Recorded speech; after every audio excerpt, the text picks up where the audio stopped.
see. Uh, okay, it says presentation recording, but I don't really see any red button or anything. No, it says stop recording. Okay, so I believe we are recording. Thank you for signing in. Um, I did correct those people who submitted their projects. I worked very hard, okay, today, okay, trying to make sure that I had reviewed all of them, okay, before the meeting. All right, so if you have posted them, I have seen them. All right, so this is really more for your classmates, okay, than for me. But I was once again impressed at the variety, okay, of second choice projects, okay, that you have shared.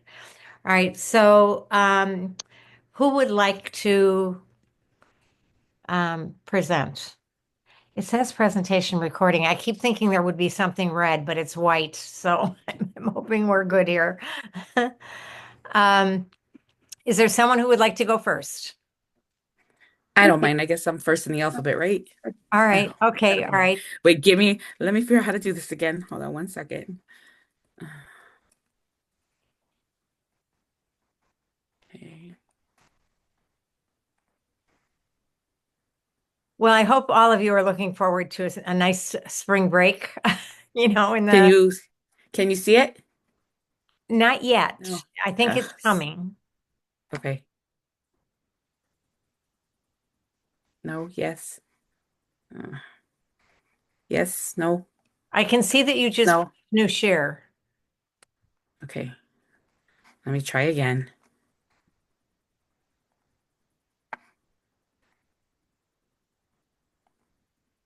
Oh, I froze.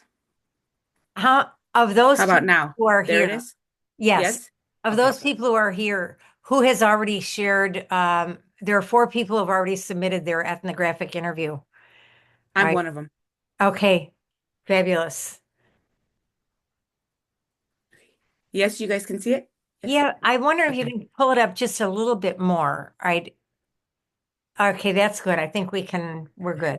Okay. I want to apologize in advance. I do have two large dogs, so if you hear barking, I'm sorry. Um, okay, so I chose to for this project the second time around, I chose to do the artifacts. So I was really inspired by somebody's who did it last time. I can't remember who it was. So that was kind of the route I went down. So basically, the two pictures that you see, the top one is my great grandfather. He was a Chief Cherokee Indian who migrated to the United States in 1921 with his wife Maria. He came to the United States at the time because the Santa Fe Railroad was hiring actually Mexicans from Mexico, bringing them kind of over to work in the railroad. So he did come here, he did settle here. Upon being here, they had some children already that they brought over with them. And then they continued to have more children once they arrived here. They had 12 children, 12 children, no, I'm sorry, 13 children in total. The bottom picture is actually is my grandmother. Yesterday was actually her birthday. So the family's a little sensitive about this, but here we go. Um, that is my grandmother. The photo of my great grandfather is the only photo that anybody in the family has. Actually, my grandmother had it, and then when she passed away, she gave it to her oldest child, which happens to be my uncle. And so that is one artifact that eventually will be passed down to my cousin, who is his son from there. Um, the next ones are they're being a Native American. My family is a big believer in Indians and in feathers. The Indian dolls, many years ago, my grandmother fell ill and underwent significant life changes. She became paralyzed on her left side and required a wheelchair. As a family, we struggled to adjust to the new version of her. My grandmother had always been independent, very vibrant, beautiful woman. I was actually very close to her. My mother had given her the porcelain Indian dolls as a form of protection. The idea was is that my mother, when she saw them, the male doll or Indian figure was kind of protecting the female one the way that they were kind of set up in the display.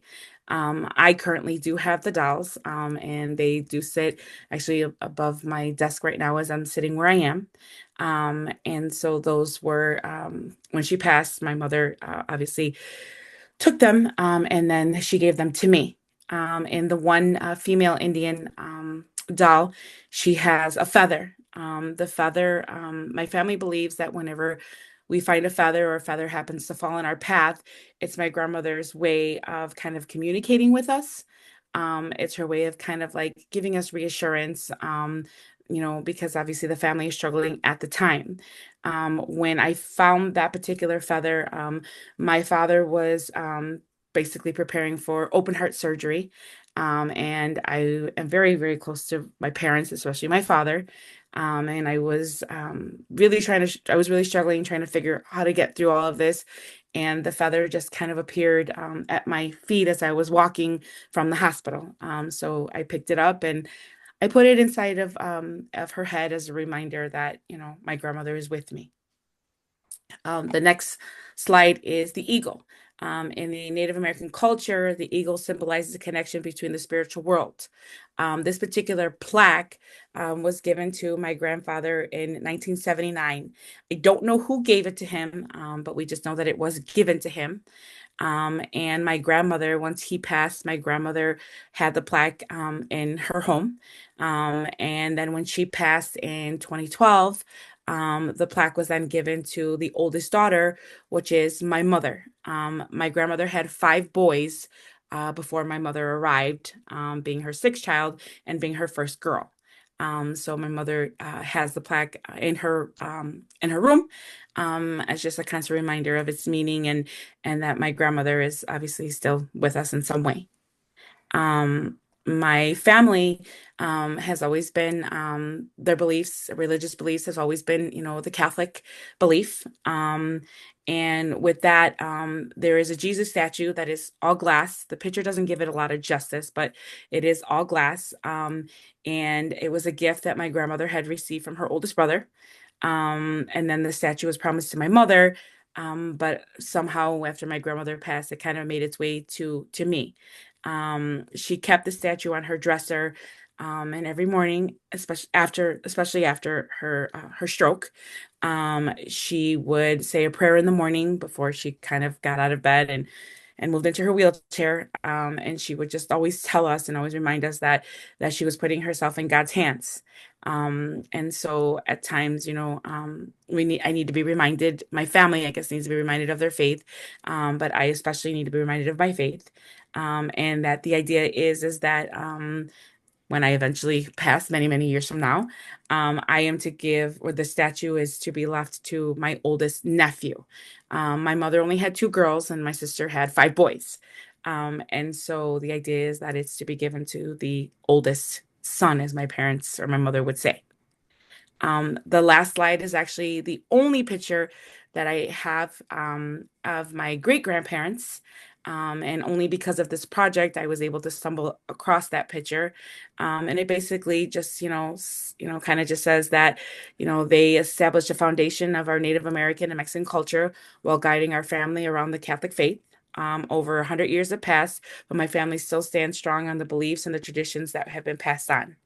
And that picture was taken in 1921, which was shortly after they came from Mexico to the United States when they settled in El Paso when he was working on the railroad. That concludes it. Thank you so much. I think we would all like to be able to have something, okay, treasured as much, okay, as what you're doing in terms of trying to preserve the memories, okay, of your grandparents, okay, and, the idea to pass it down from one generation, okay, to the next.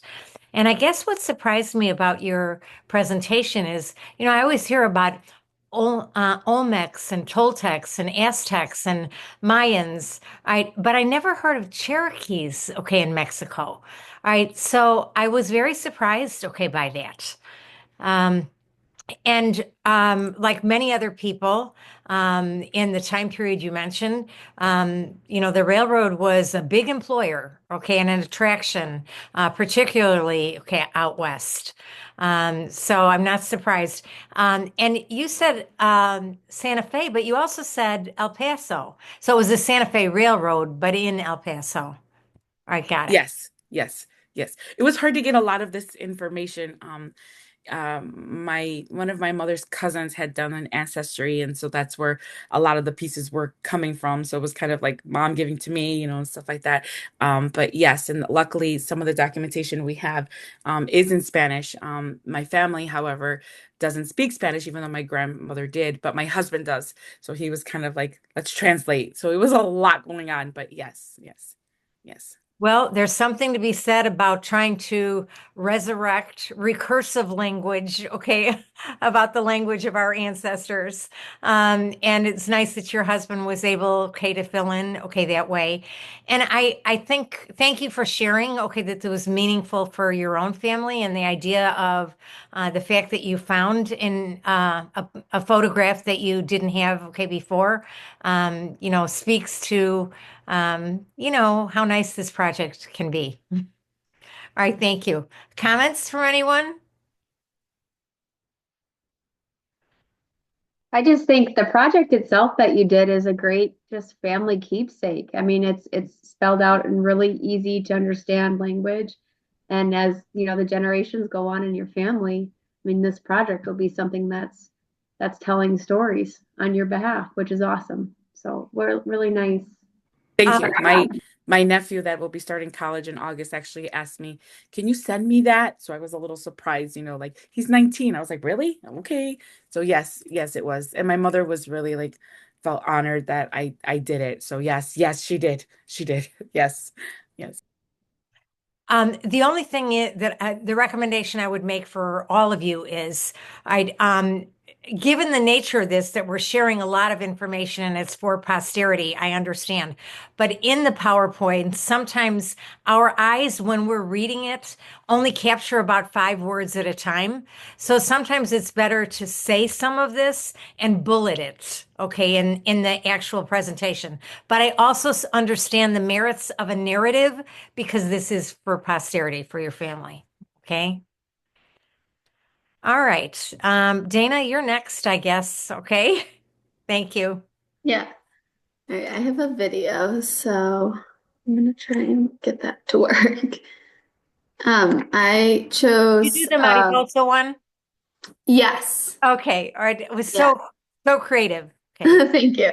So I chose a suite of picture books that I could use. We have a upcoming unit, Summer of the Mariposas, that we do with the sixth grade students. So I chose books that capture like that we could fit with sorry, I'm trying to do two things at once, that we could fit with that unit, but also have a theme that ties them all together. Can you guys, oh gosh. Can you guys see that? Not yet. There seems to be a little bit of lag time. Here it is. Okay. It's coming up. Okay.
Well, are we all in awe?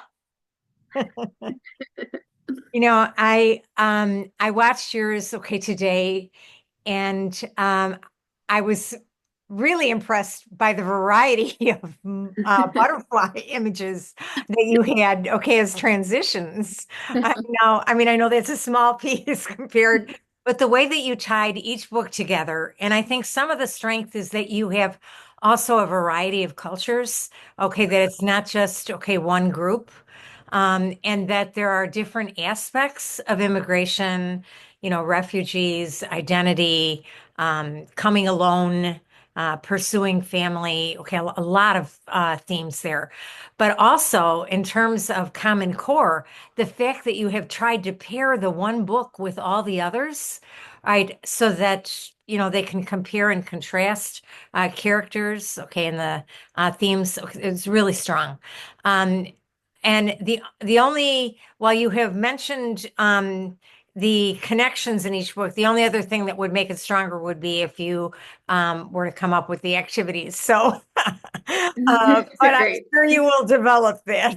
Yeah, But it was phenomenal. Okay, the artistry, okay, involved there is tremendous, thanks. and a lot of time. Okay, I'm sure went into this. Other comments?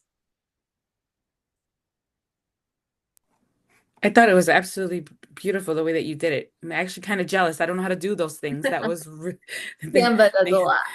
yeah, the PowerPoint was a big step for me, but I think you did an amazing job. Some of those books were actually on my list at one point when I started to do in the first round, and books that we've definitely used at school. So yes, very good choices. Thank you for sharing that. I appreciated that. I liked the Canva as a video. I've used Canva for some things, but I've never tried that. And that was just like a really cool, engaging way to present it too. Then, so very nice. I also made a personal connection. My husband and I spent 23 days in Argentina last summer, okay, with a family. And my husband doesn't speak Spanish, and the wife didn't speak English, but they still communicated with their eyes.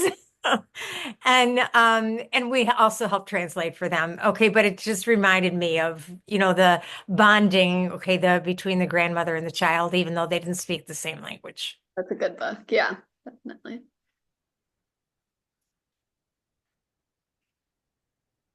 Well, okay, who would like to go next? I'll go next. Okay, thank you. Let me share my screen here. Let me know when you see it. We do. We can see it. Okay, perfect.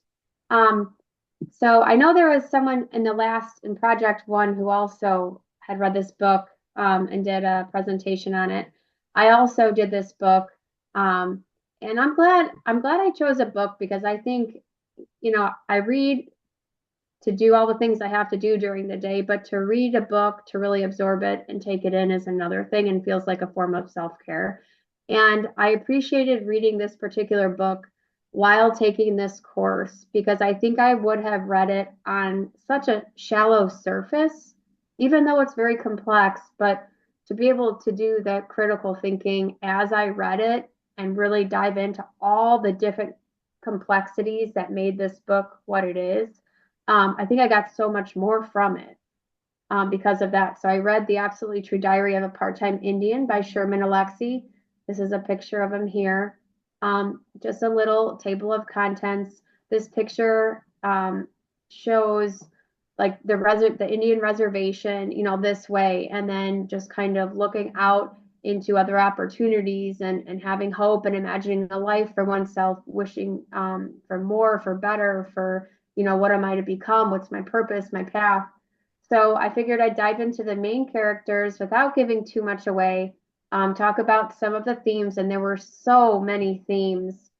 Then I kind of took some time to thumb through and really look at what Spokane Indian culture looked like, and then had some personal takeaways. So Arnold, without giving too much away, grew up on the Indian reservation, had high hopes for himself. And as you're reading the book, you're reading it from like the perspective of his mind, like he's thinking these thoughts.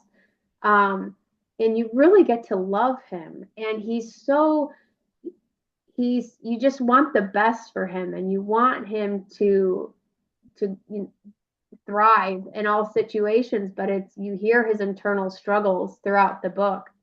And it really takes you along on the journey, makes you appreciate what some people are going through in certain situations, even ones that we may have not gone through ourselves. So this is his family, just high level. He has mom and dad. He has a sister and his grandmother, who he adores and speaks very highly of. You could tell she's a stronghold of the family. In the story, you do see like the grief that comes with losing someone like that in the family. And you kind of see life carry on. You see his sister making different choices that ultimately lead to some major events for her in the book. And then his parents, like his dad, had some issues with alcohol. And although his dad wanted the best for him, it just, he was doing the best he could with what he had. And Arnold kind of had to resume the role of an adult. And in some cases in the book, kind of like have the parent mindset for his dad, which is really tough as a young child. Um, some other important characters in the story, Rowdy, Junior's best friend, he's on the reservation. And then Eugene was his dad's best friend. Gordy, he's someone he meets when he goes to a school off the reservation. And it talks about him getting assimilated into that new environment. And Penelope, Gordy and Penelope were pretty open arms, and at least someone for him to talk to and confide in. But obviously, Penelope, you could see, was someone Arnold had a crush on. Some of the major themes, I could have probably named 12 more than I listed, but identity, just finding out, who am I? I was born here. This is where my family is. This is all we know. But I'm having these aspirations to break away from everything that we know. It's powerful. He experienced some racism when he went to the new school. He didn't fit what the mold was, upon first coming. Poverty and alcoholism, it really talked about poverty in a way that, the trickle down spiral effect. It talked about how he had to find rides to school, and he had to, not everyone shows up to school the same way. And that's something I was reflecting on in terms of a classroom. Just, you can't assume ever. Um, Friendship and belonging, hopes and dreams, mortality, dealing with death and grief, and just life in general, and what to make of the best of, your situation. Education was huge. And then through it all, he used his artwork and his drawing throughout the book. There's lots of sketches. He used his drawings and his humor, and the humor on the reservation. They kind of talked with a rough sarcasm, that if you're not used to it, I'm sure it probably comes across quite abrasive. But and the resilience, that he had. Some pictures of just, I pulled these from Google. This is Spokane Indian Reservation, and there's no rhyme or reason to the pictures that I picked, other than I was trying to put myself in with the book and what pictures might align with what I was reading about and where some of the struggles were. Obviously, it's beautiful land, beautiful culture, beautiful. He talks often about just the costumes and being in full dress and the dances, and he's very proud, but he was conflicted. And if I stay here, what will become of me? How far will I go? And then making those life decisions. Casinos were also a big part of it. This is a video, and I know it's like probably 10 minutes long or so, but it's a video that is, it talks on some firsthand, just kind of interpretations of the culture, what it's like, what they hold important, And throughout, you can see the dancing and just what life on reservations are like, and how they want to carry that tradition and that rich culture on for generations to come, and not have it get lost. Personal takeaways. I really found this interesting. The person who did it last week, awesome presentation, but I feel like they looked at it from a different angle. I was more like emotionally invested in it. Really, everyone has their own way of navigating through life. So, trust yours, trust your path. There's always something lost with something gained, something Arnold struggled with in the entire book. It seemed like every time he had a leg up, it was at the cost of something else. Um, and then people around you have a significant influence on who you'll become. Align yourself accordingly. I mean, I was always, I heard growing up quite often, you are the average of the 5 people you surround yourself around the most.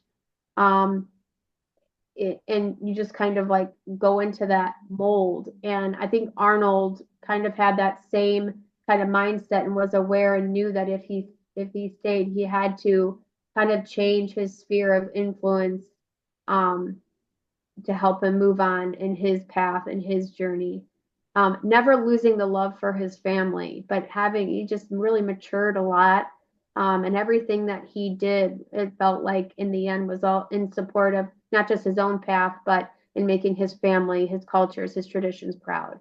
So I loved this book, and I'm glad this project forced me to actually sit down and dive into it. I read the book, and also I just walk on the treadmill and listen to it audio, and that me time just to sit and reflect was extremely valuable. And so that's my second project. Fabulous. And I mean, I agree with you. Okay, that we all read a book and we make it our own. Okay, in terms of okay, how we connect with it. And there were some things, okay, that you said that made me think. One I would like to say it was very nice that you were able to identify all the themes very specifically. I don't know if you were to plan to teach this in the future, okay, but that would certainly make it a little bit easier, okay, for students to relate to, or to delve into one of those. I like the fact that you told us that it was a first person narrative, okay. And transportation, I made that connection about our own students because while many of them may receive bus service to school, it inhibits their ability to participate in any extracurriculars very often. Unless your school has a special bus, that takes everyone home. So, the socioeconomic differences, okay, show up when it comes to the extracurriculars, okay, especially, right? And, we all have a struggle, right? And you did mention about the fact that he had to, assume, a role as an adult. And I think our students do the same thing. Yeah. I think they interpret for their parents, or very often they may have to explain things, and then sometimes it may cause a conflict over what their role is. So there's a lot that you could do, okay, with this book. And would you choose to teach this book? Um, I would say it would have to be for a much more mature grade than elementary education. I mean, there's some references in the book, just that kind of goes into some language, and references to certain like body parts and things like that would make it very awkward if we were reading aloud, especially in the cartoons and the drawings. That would be my reservation there. I think it would bring up a lot of questions about some tough topics, like really, if it talks about alcoholism, a lot talks about drugs, it talks about, so you really need to have a mature It's more of a coming of age book. Yeah. Yeah, especially with, if the parent wants their child hearing, certain words or, Well, um, Sarah, what I will say to you is, what grade are you teaching right now? I'm observing in fourth, but I plan to student teach in one, two, or three. Okay. Well, this is what I will tell you. This endorsement has enabled me to teach at every single level. So you don't know down the road if you will teach this book. Right. Well, I mean, but the book is so rich. On the flip side, it's so rich in so many topics that I think would hit home with a lot, maybe not all of them, but everyone would pick something from it. Um, Well, I think it's just personal growth as well, okay, in terms of the connections that we make, okay, when we read. yeah, I appreciated the book a lot. And it was a fast read, easy read. It was in the teen section in the library when I went with my daughter. So All right, are there other comments or questions from others? I really liked the way you laid out the themes, and also that you included the illustrations. I thought that was a really cool way to get a feel for the book and kind of see it in addition to like the summaries. And the video. Yeah. the video was neat. We didn't watch it, but the video hits home the feel of the book. So thanks. All right, thank you. Okay. I just put my glasses on to read the names. Therese, you want to go Yeah, ahead? I was Okay. gonna say, I think I'm next alphabetically. Okay. I'll share my screen, and then if you don't mind just letting me know when you can see it as well. You're up. Okay. So this is it's a slideshow, but I kind of turned it into a PDF, so hopefully it looks like you can see it okay. So I chose to do a cultural field trip, and I tried to keep a really ethnographic lens to visit the Trickster Cultural Center in Schaumburg. And so kind of my goal was to take firsthand observations of cultural expressions, focusing specifically on the rich cultural heritage of Native American tribes that are represented there. The Trickster Cultural Center features a lot of different art and some really beautiful things. And I wanted to focus on what I could learn. So I focused on the storytelling, artistic traditions, and just kind of community values, and how it could connect to both my teaching and just my experience taking it all in. So this is from the Trickster Cultural Center. This is their mission statement. Trickster Cultural Center's mission is to increase the visibility of Native American traditions, veteran contributions, and contemporary cultural arts through community engagement, social advocacy, and collaborative education. And their specific vision is to be an authentic first voice of Native American veterans and cultural arts. So this is the outside of the building and their website. And it was very cool. Also, I have a chatty toddler, so any extra dialogue you hear is his additions. Um, so I kind of started with defining trickster, which was a term that I had heard, but I didn't really know a lot about. But the trickster is a figure that's really common in many cultures, in stories, specifically Native American traditions. In indigenous cultures, the trickster is often spiritual and cultural educator. And there's stories and humor that teach important life lessons. Specifically in Plains tribes, the trickster is often like depicted as a coyote, which is how the logo of the Trickster Center is as well. So I thought that was kind of interesting. And then the center embraces this concept to encourage thought, cultural exchange, and to be a deeper understanding of contemporary Indigenous society as well. They have a really cool gallery. There's actually 2 floors, and some of the exhibits are permanent exhibits, and then there's others that rotate. I just featured 3 of the artists. There's a ton, but I just picked these 3. This is Joe Yazzie. This is artwork that he created, and it's a portrait. He's a Navajo Vietnam veteran. And he also leads events. He's like a really active leader in the cultural center as well. This is Jimmy Two Dogs Copeland, and it's a sculpted clay feather. And he is a blind veteran of Vietnam and a member of the Kiowa tribe. And then this is Onika Jones. She painted Autumn Wolf. And I thought this was such a beautiful piece of art. I don't know, it just really was cool to see. And she is a member of the Timok tribe of Western Shoshone. So they also have like an outdoor art space that's pretty cool. And this is one of the sculptures that's featured. It's called Heart of the Basket Maker. Most indigenous cultures in the Americas have developed skills in the artistry of basketry.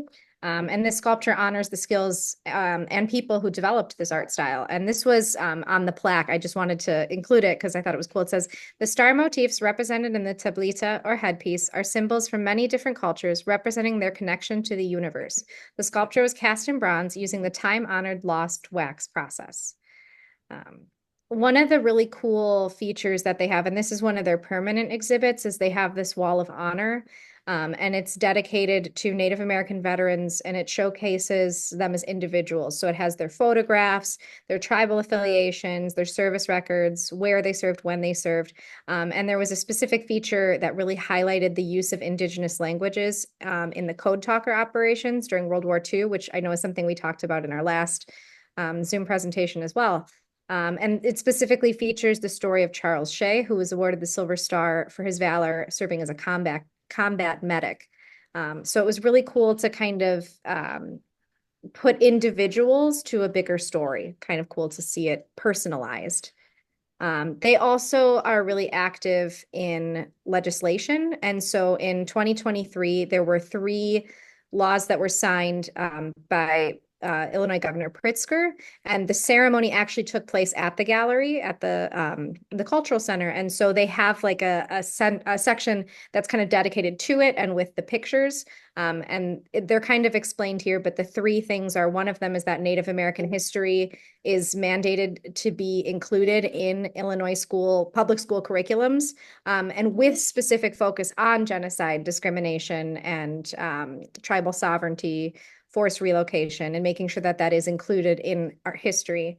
Another one of the legislation pieces was about respect to cultural and spiritual beliefs of Native Americans, and specifically with, items that may have been separated from families, kind of returning them and allowing for kind of righting the wrongs of taking things that didn't belong to the people.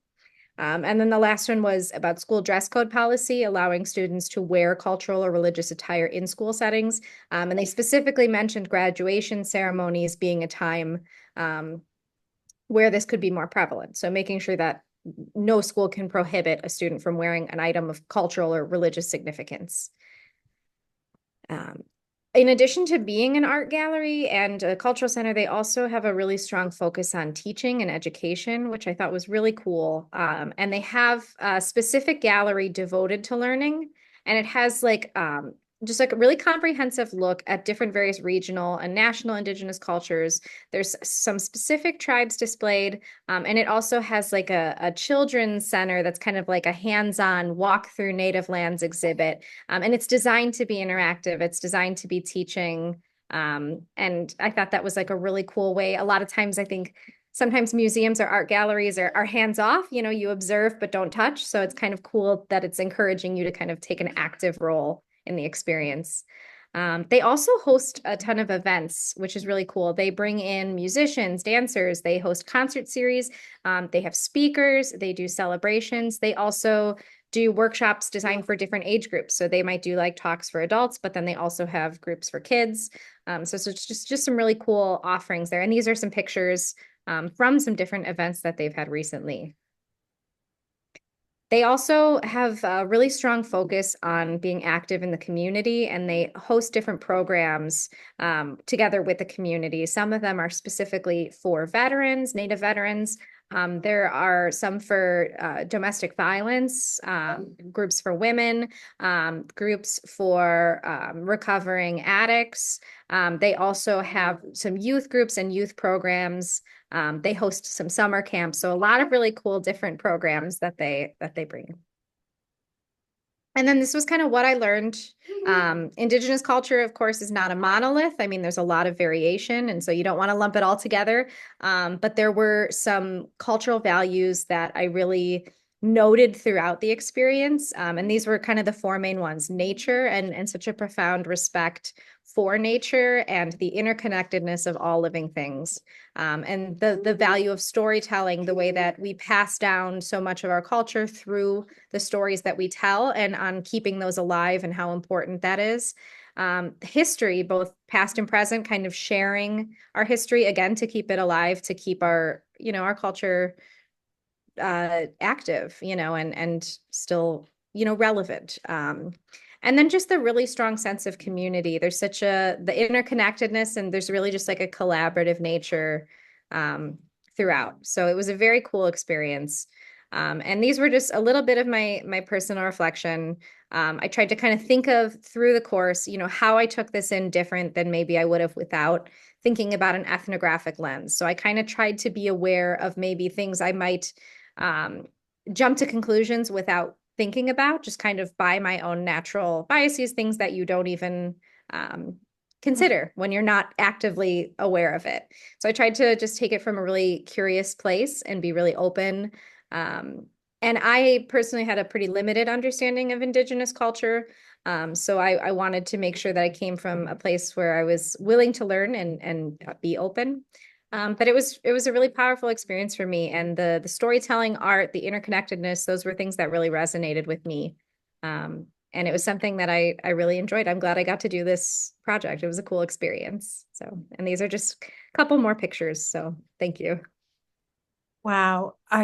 I guess my first question would be, how did you, I mean, I've been an Illinois resident almost my entire life, and I've never heard of this. How did what drew you to this center? I've driven by it so many times, and I had kept saying, like, that looks interesting. I want to look into it. I want to look into it. And then during the election, it was our early voting site. And so we didn't get to go through the whole thing, but I got to go through like just the lobby part to vote. And I was like, okay, we have to come back. So it was like kind of my entryway. And then I was like, this is the perfect opportunity to go and explore for it. Well, you certainly, gathered a wealth of knowledge there. And I'm really curious, where did you get your template or the the indigenous background for your slides? Because I used Canva as well. So I tried to Okay. use a lot of pictures from that I took and from their website and some of the things that they had as well. Well, okay. It was phenomenal. I mean, the Oh, breadth thank you. of what you covered in there certainly makes me feel as if I would like to. I have that Argentinian couple coming to visit me this summer, and I may just take them there, Wow. Other comments? I think I also liked the honor wall. Okay, the fact that, outside of Washington, D.C., okay, that there is respect, okay, for service. Yeah, that I was was such a gonna big say, oh, feature. sorry. Oh yeah, go for it.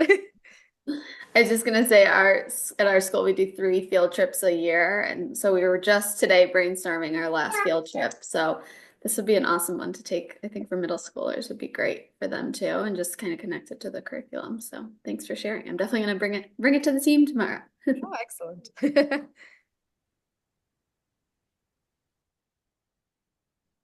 Dean, I think you are.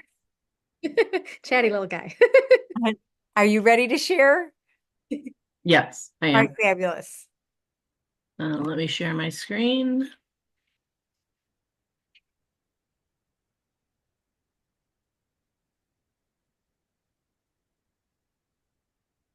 Can you see it? Not yet. Oh, wait, hold on. I see what's Oh, going on. just a little Share. bit. Now you should. Now can you see it? Almost. We're almost there. There we go. All right. Well, I chose to do multicultural read alouds for the early childhood classroom because I teach 3 to 5-year-olds. So although we like to pretend that maybe these things aren't happening in their lives, they are, and they're important to talk about. So the first one was the name jar, which we already saw today. Now, keep in mind with some of these stories in my classroom, I would shorten them or maybe do a picture walk, kind of not necessarily read all the words because it can be a lot, especially for the young 3s. So the name jar is a story about a girl from Korea who comes to America. She doesn't fit in her school because the other kids can't say her name. She thinks of changing her name to an American one that she gets suggestions from in a name jar. And in the end, she decides against changing her name and embraces her special Korean name. And some of the things that I would do with this in my classroom is have all the students have a name card, and they can decorate it however they want to make their names special and stand out with each other. And then have a jar on the wall and put all their names in that jar for them to see. And I'd have it up all year long.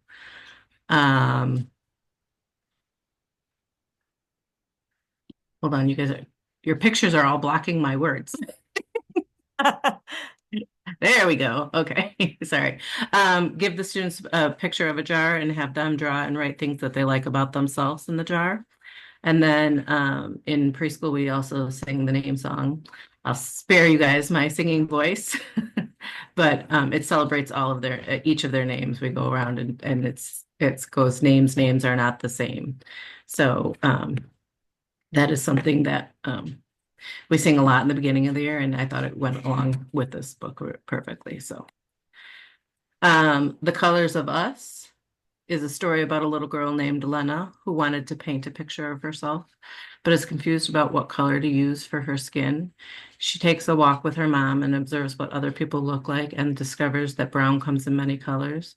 The story encourages children to see the world through different lenses, encouraging children to embrace the idea of inclusivity and understanding of different appearances that we all have.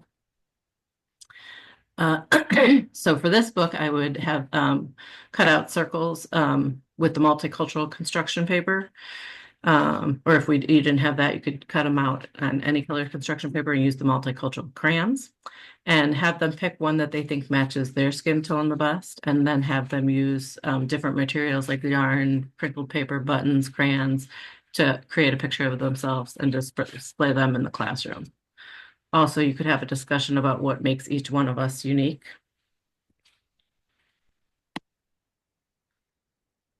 Hair Love is a story of a girl named Zuri who has beautiful natural curly hair. She describes her hair as having kinks, coils, and curls. She goes on to describe all the beautiful ways her hair can be styled. One morning when her mom is away, she wakes up early to style her hair, and her dad steps in to help even though he hasn't done it before. Together, they find a way to create the perfect, most beautiful hairstyle for her, making her feel beautiful. An activity you could do with this book is have the kids make self-portraits of themselves again, have different materials out for their hair, like yarn and paper. They can make the picture and then have them write or tell you words that describe their hair. And then one of the other things I had was take yarn and cut different lengths and make it into hair. It could be braided, it could be just long and curly, whatever, and have them use the Unifix cubes to measure the hair.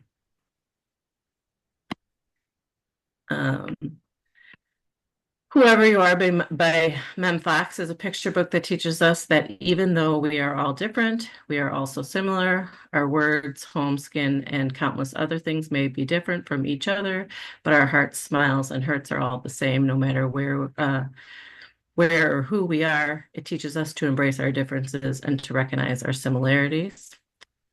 For this book, during whole group time, I would have the kids look in the mirror at themselves. And then have them look at their peers and talk about what is similar and what is different, and that it's okay to be different because that's what makes us also special. Have pictures of different things in the that were in the story that we read about, and have them sort them by same and different. And then the last one would be to draw a picture of their favorite part, and then your favorite part of your friend. So I Am Enough. This is my personal favorite. I like this one the best. Is a picture book that teaches us to embrace who we are and love every aspect of ourselves. It teaches us about self-worth, diversity, and kindness. We are all worthy of love and respect, no matter who we are or what we look like. It teaches us that it is okay to be different and encourage us to be kind and respectful to others. So for this one, you could make an anchor chart with the words "I am enough" in the middle, and then have each child tell you something that they are and write that around. For example, "I am kind," "I am amazing," different things that describe them. Or you could have students write why they are enough, give them a sentence stem, "I am enough because," and then have them illustrate pictures of themselves being enough. And that was it. Wow. You know, I think preschool teachers can very often model what English learner teachers need to do in terms of creating the projects that go along with whatever we read. All right. So, okay, thank you, okay, for modeling the way. And that was quite a variety of books Yes. and creative means of expression, okay, for your students. Thank you. Comments? I love the mirror example. I think with kids, I mean, they look in the mirror, but if they're holding a mirror sitting on the carpet in a circle and they're looking at themselves, I think it might look a little or feel a little bit different. I think that would lend a great conversation. Cool activities. Thank you. I would love to read their "I am enough" sentences. Yeah. I bet you get some cute ones.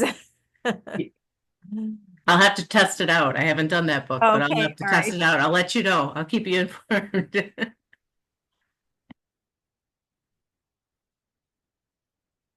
Okay. Vaughn, are you ready to share? Yes, I'm ready to share. Okay. I did a poem. I'm just gonna read it because my internet acting up. If that's okay with you? Okay. Hello? Yes. Mhm. Yeah, I'm just gonna read it. If that's okay. I said I'm a black woman living in a small world where opportunities are limited. But who cares? I'm a black woman living in a small world where they care about our skin and not what's in our heads.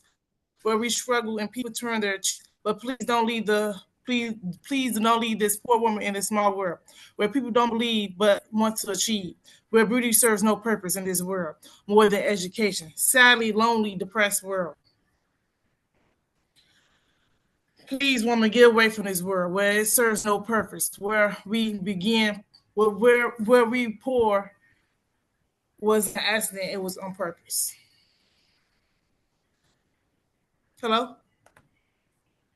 All right. Hello? Yes, yes. No, no, we heard. Okay, thank you for sharing. Um, So my So I picked that poem because I feel like as a black woman, things come a little harder for us. I'm not just trying to be um raciality or anything, but I feel like we have it hard. We work. I feel like everybody work hard, but I feel like we have a lot of peer pressure on us. I feel that way because I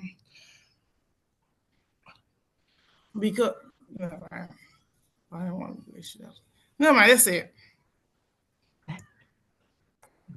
well, I'm sure that that is true. Okay, that, based upon, historically, okay, all the readings that we've had in the class, we talk about, I mean, the most recent readings about insurance, about segregation, redlining, policies, um, that it is not the same, okay, and it is a much grander struggle, okay, to reach equity in minority communities. Okay, there's no question.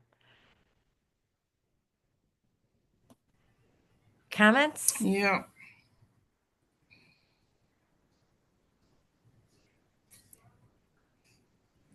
I Okay. thought it was from my opinion, I thought it was a really beautiful poem. I thought it really was. Thank you. I Mhm. worked hard on it. I thought it was beautiful. Thank you.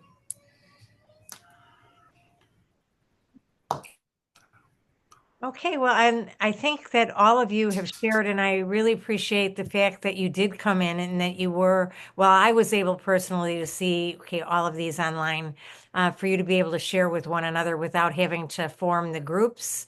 And, um, you know, I will put this recording online so that the others who were unable, okay, to participate today can log in and provide some feedback as well.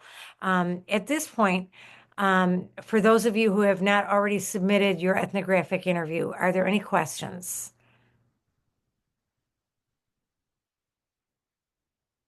Okay, I would just encourage you, all of you, okay, that before you submit your paper, it's a really big rubric. All right, so that if you would match up the rubric, to make sure that you have covered all of the specifications, all right, so that you get all the points because a 7 to 8 page paper is a long paper.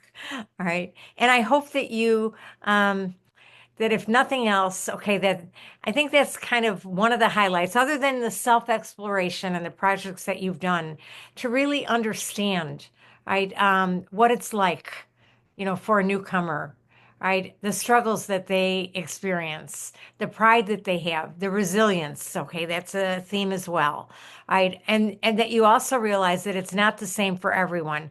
Some people come, right, with advanced degrees, right, and a support system already here, and may enter legally, and it is far easier, okay, than someone who is crossing the border, that may have an employer take advantage of them, or a landlord, or may experience, okay, racism even from within their own ethnic group for being, okay, a newcomer, right? So, you know and the young people that we have that come unescorted, right? So there is quite a variety.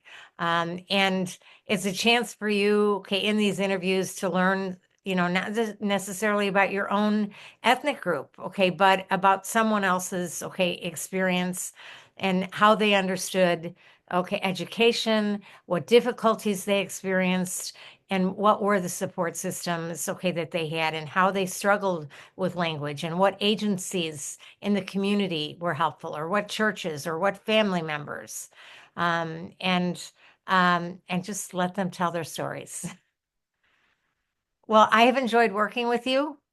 I hope that you all have a well-deserved spring break, because I know this class was pretty demanding, okay, to do these projects, and the readings as well. All right, and thank you for sharing your stories. I always learn something, and it also deepens my appreciation of other cultures as well. All right, so thank you.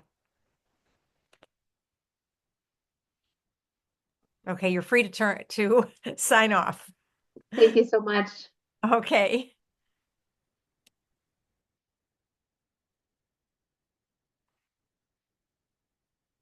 Vaughn, did you leave?